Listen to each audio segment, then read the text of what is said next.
Esports because they can just remove that and the Xayah as well.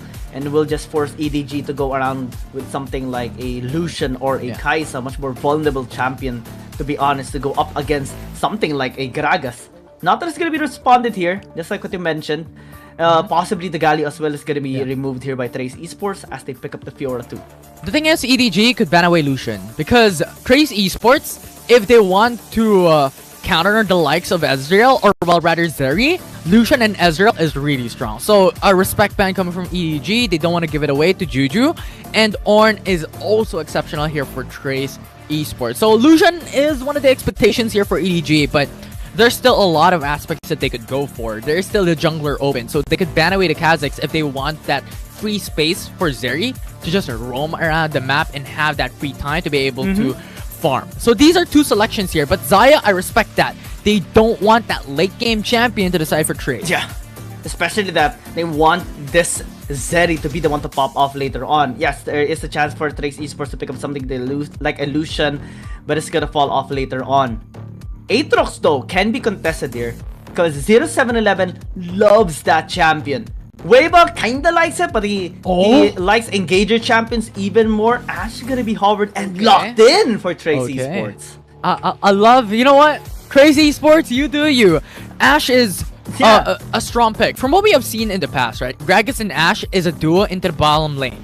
And that is something that Trace Esports wants to double down on when it comes to the utility aspect of things. So now they need that carry jungler potential. Kazakhs is still open for them, but EDG is going to deny that out of Trace. And Alistar is also a good pickup for them because they needed that support. They needed that frontliner, but Amumu is an unexpected pick for Trace.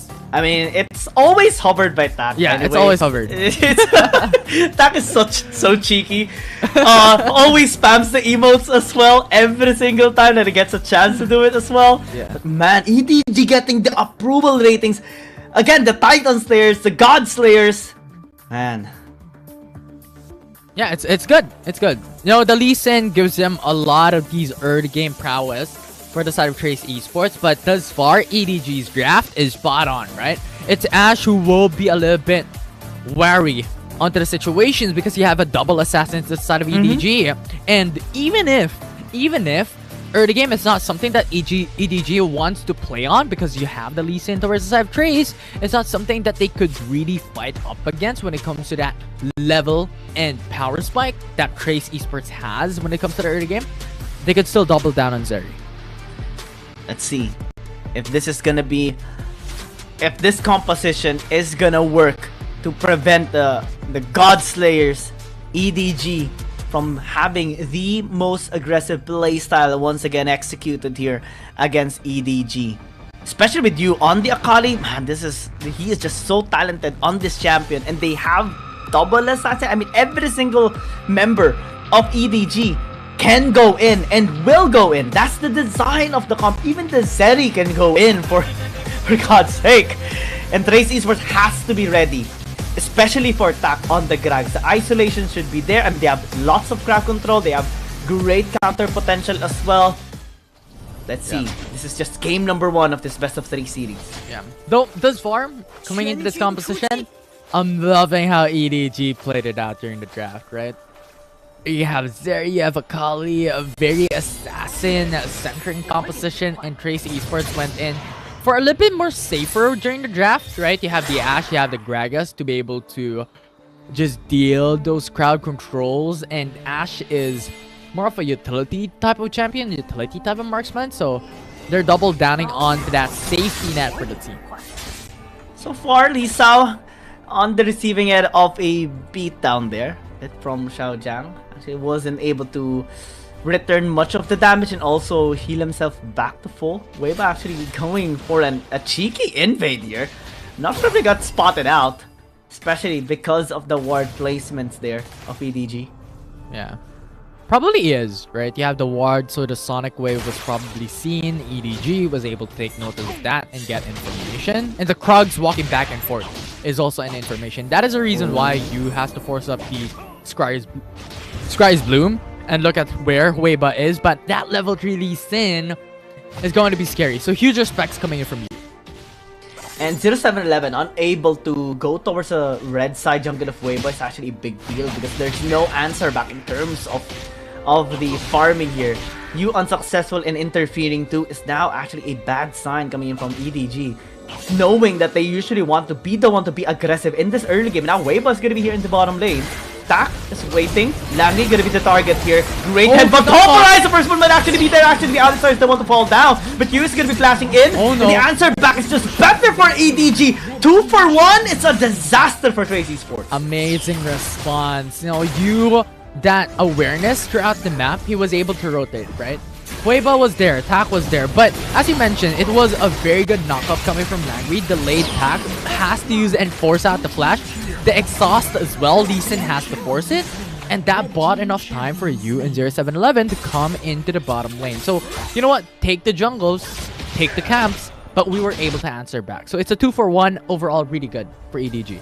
Might be another 2 versus 1 in the top lane. Fortunately enough, Lee Sao is able to exit before 0711 is there. That was a scary position. And the gold lead that Trace Esports secured a while ago because Weibo invaded the camps of 0711 was just negated. Was definitely negated, but overall, keeping up the pace here, EDG just wants that. You know what? Force Trace Esports to go into this fight, and EDG answers back. Because the thing is, this is already one of the emphasis that we did during the draft, right? That Trace Esports having the Lee Sin, Kha'Zix will not play on par on this, especially coming at level 3 with this early game power spike that Trace Esports has. So what they need to do is to play with their team, right?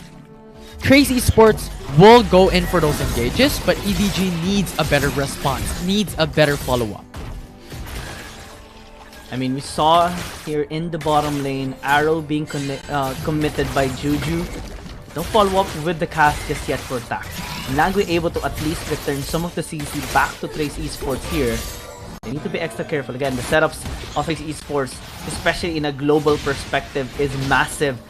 And they can shut down EDG anytime that they want. That's the composition design here for Trace Esports. Yeah, the macro plays coming from Weibo though, still unattended. Right, Weibo's still able to do these risky plays. They are able to go in for those jungle invades. You know, just remove the possibilities for those experiences in gold for 0711. And that is the strength that Weibo has. Not just because of the availability for Lee Sin. Yes, that's additional to the early game power spike that the Lee Sin has, but Trace Esports, the reason why they are undefeated so far is because of how they play these macro plays, how they're able to be such a confident team to just do these amount of risky moves. And it doesn't seem to be risky at all just because of his timing and execution, right? It's seamless. It's so smooth the way that he's able to deliver it, but 0711 is able to at least exit out. That almost got him with the body slam, and EDG and wanting to force fights. Shadow Jack's gonna be here. The pulverize into the cast gonna be used at least for the disengage, but Juju's still gonna be in a lot of trouble. And EDG getting that 1 kill. That was unfortunate, right? But a while ago, before that fight, 0711 was only level 6. Lee Sin was already going to level 8. And you see the jungle difference when it comes to experience and when it comes to gold, right? Just because of those jungle invades, despite 0711 already have 1 kill above the opposing jungler. So it just speaks volume to Weibo's potential and strength coming into this matchup and coming into this game. It's a little bit too much. It's really, really good for Trace. EDG, I think through the RH, they will at least be able to finally set the momentum up on their side, especially just because of the farming. I think Trace Esports has been able to control at least a better position in terms of the gold here in this game, and EDG doesn't like that. That's why they focus immediately on the Herald to maybe back his tower up in the mid lane and enable their cross-map plays even better. We see Langui being so proactive as well on this Alistar and was able to pick up Juju a while ago with his engage. Right. The better end though for EDG is how they're able to really just give so much kills and so much gold to alone. No cast, especially with Langui in the vicinity, but at least they cancelled out the tower push. Yeah. And alone currently is sitting already with 201. building towards the Bloodthirster. If that happens, so much sustainability and damage. That body slam by Tak actually saved the life of Weiba. Yeah, definitely is. But that will be a lot of gold injection for Alone once again. That's a lot of turret plates that was injected to Alone, to Langui, and also 0711 coming into the mid lane. So that is what they want. That is pretty much EDG strat. Have a huge dependency on Alone to be able to go out when it comes to the gold, when it comes to damage coming into the mid game. So when it comes to those team fights, EDG can be on par with the likes of Korn and also Lee Sin, having such a huge momentum already in the early game.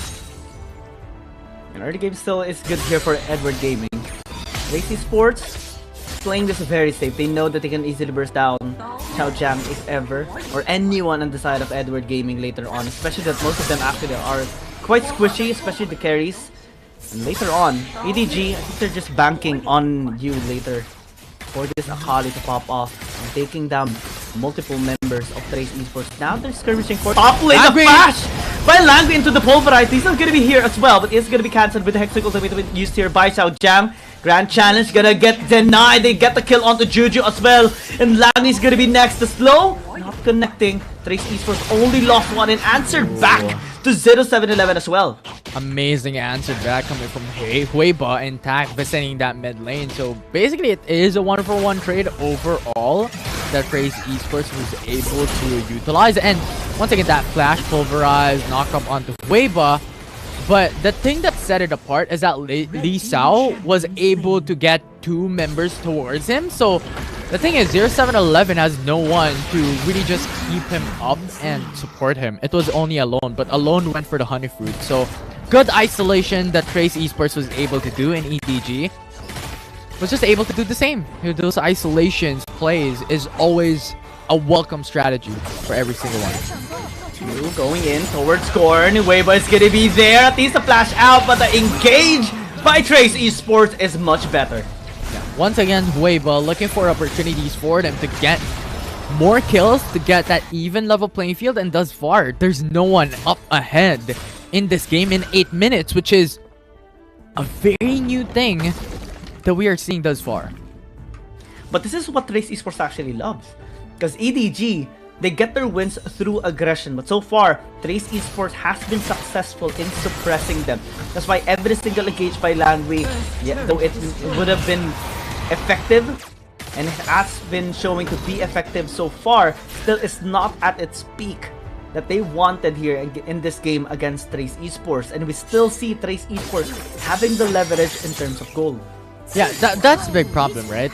The goal difference is, what, 700 gold towards the side of WRL Esports. And we've mentioned, you know what, WRL Esports wanted it. Sure, but the thing is, we have to remember that WRL Esports is banking on the early game. And EDG has Zeri and has Akali. So when it comes to that latter part of this game, number 1, Alone and you will deal so much damage. And even Alone at this point is already having so much when it comes to kills and assists and when it comes to gold as well.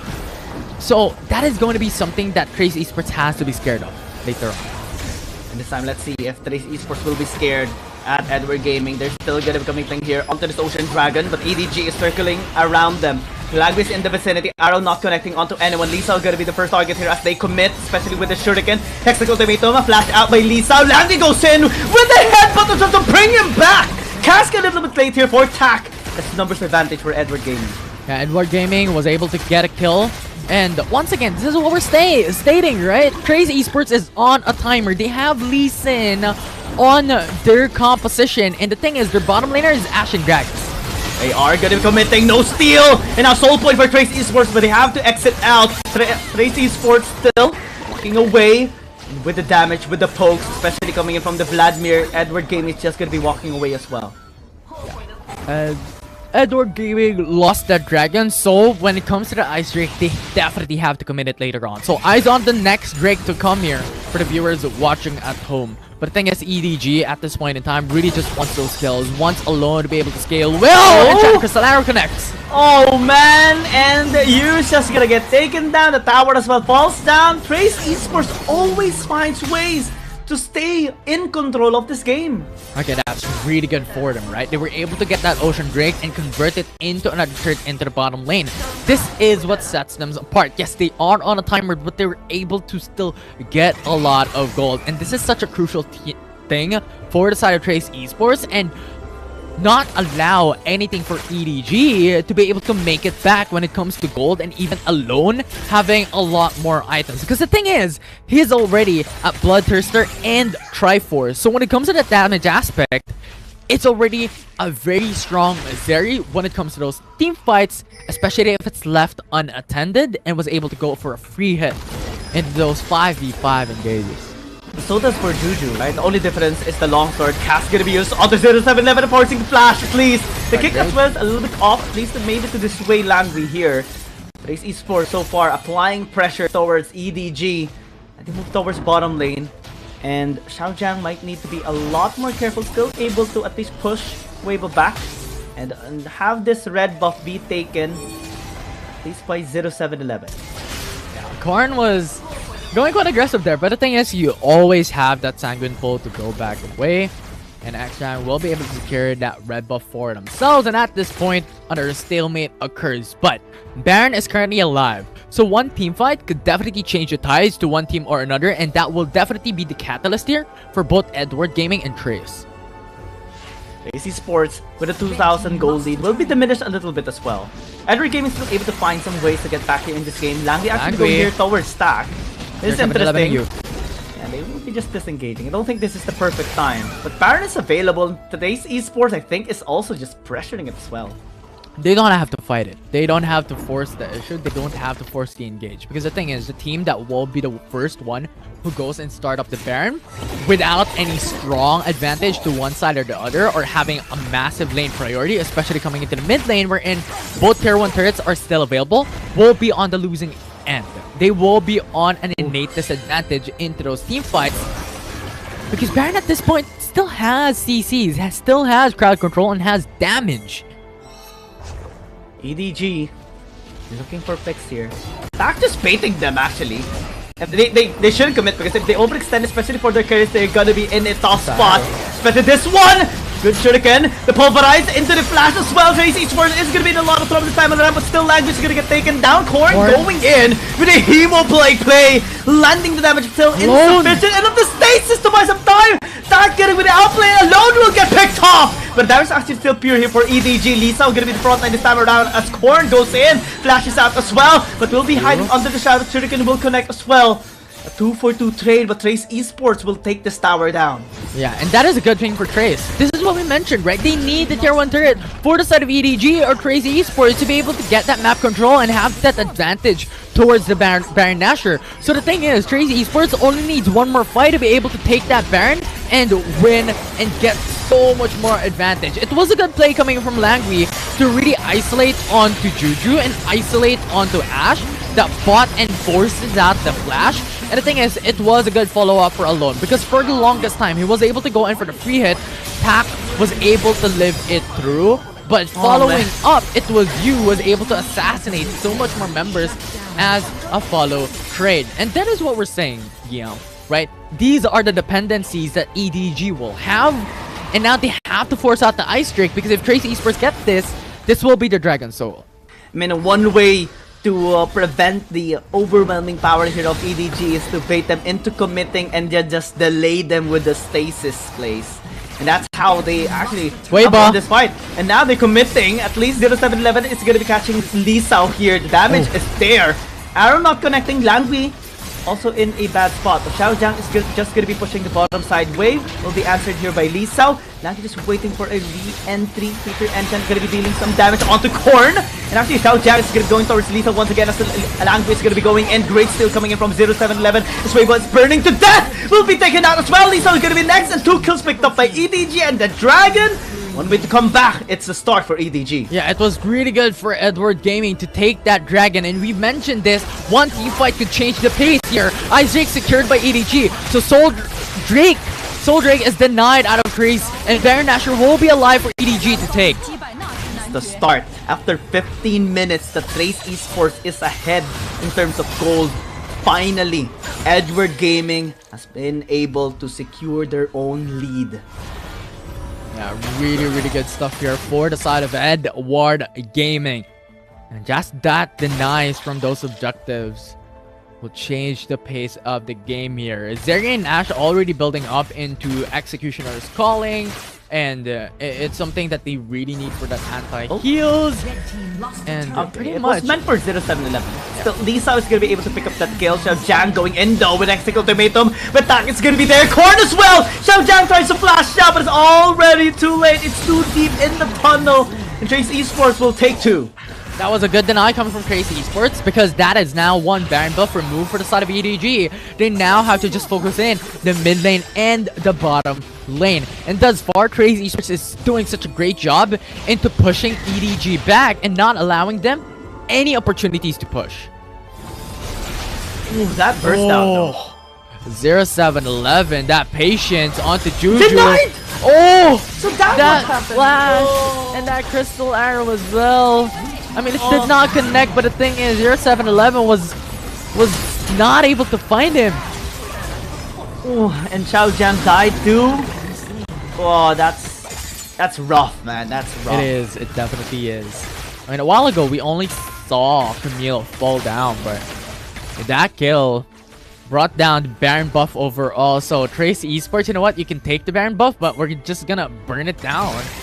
And thus far, you're doing such a great job doing these back and forths up against EDG. Langui going in. Great denial off the arrow as well, but still, stasis play is very possible here for Trace Esports. Korn gonna go in with the emo play as well. Meteor Engine actually doing so much damage here to Trace Esports, and 0711 gonna be following up here onto Korn, still able to take down the Akali, but the Zerium alone is starting to be popping off here in this fight as well. They're able to dissuade some of the members here of Trace Esports. They're starting the dragon here, the Elder Dragon. Weipa forced to flash away. Still, it's gonna be fine, but again, the pressure by EDG is still top notch. Weiba has to go in. They have to really just take him down onto the Elder Drake here. Korn denies the possibility for entry here for Jang. Weiba really low.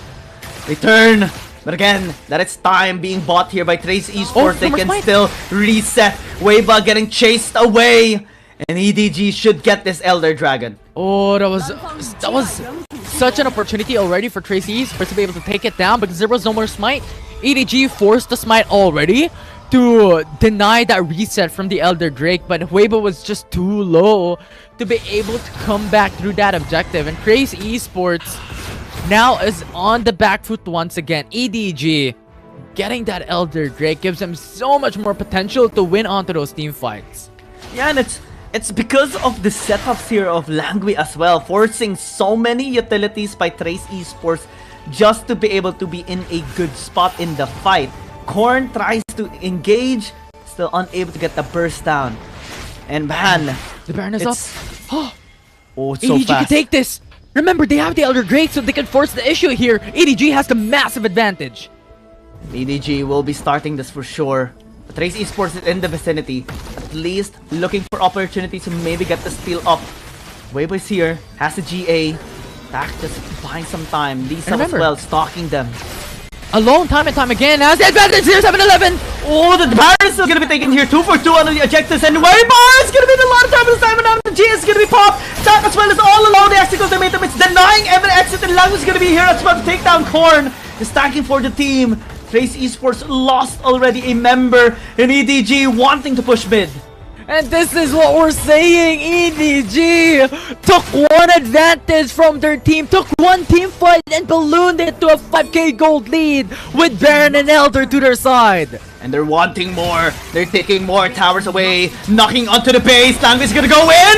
Oh, the stage is gonna be used to buy some time here for the Asma Juju. Alone. So able to dash away.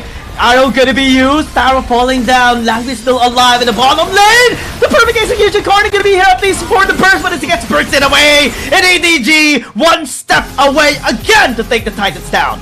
What a performance that Edward Gaming was able to do up against the undefeated team in